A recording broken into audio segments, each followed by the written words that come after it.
So if you're no longer swaddling, what next? What does your child wear when you are no longer swaddling?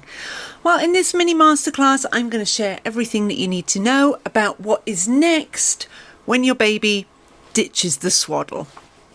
Hi there, my name is Rebecca Mickey and I am a children's sleep consultant and author.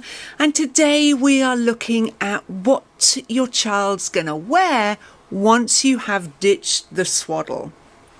Now, most children are going to stop being swaddled somewhere around 3 months old. Now, of course, there's going to be some children who are a little bit younger, and there's going to be some who are a little bit older.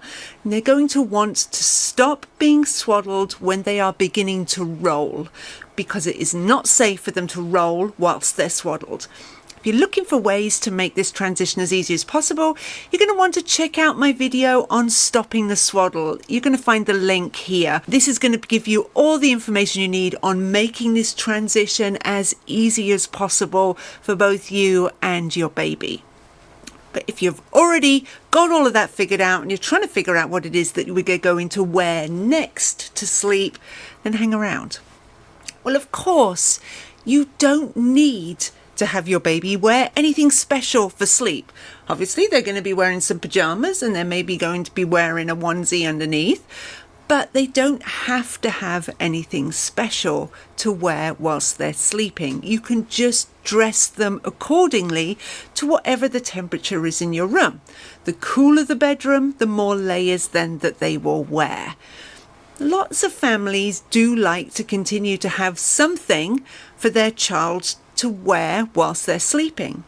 Lots of families will go for a sleep sack or a wearable blanket.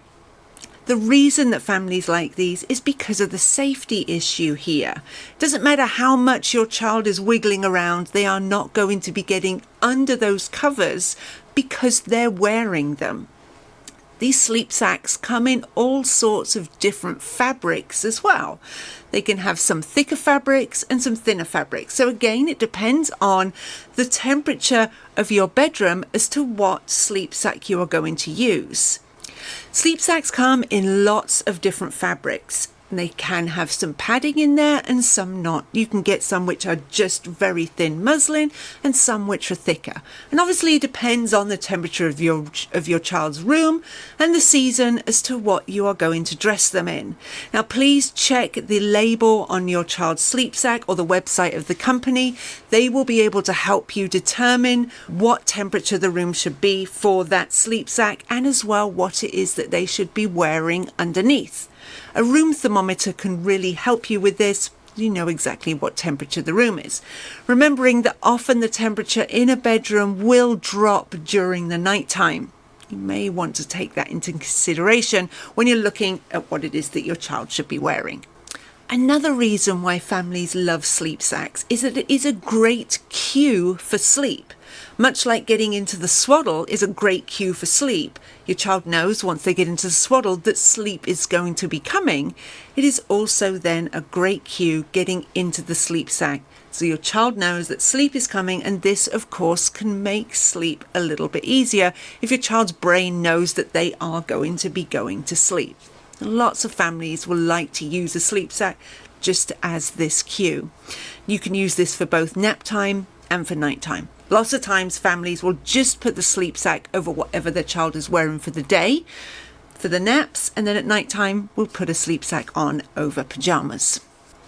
Now, of course, you don't need to use a sleep sack at all. You can just dress your child accordingly with different layers depending on the temperature of the room. Now, if it is in the winter and a little bit cooler or the room is cooler, you can use a blanket as long as you're doing so safely. We want to make sure that we are really reducing down this suffocation risk, and there are different ways that we can do this. One is to put your child's feet to foot, so that you're putting their feet towards the end of the crib. This way, that if they do move and shuffle down, they're not going to be going too far because their feet are just going to be touching the end of the crib. You want to put up any blanket is just going to be up to chest height.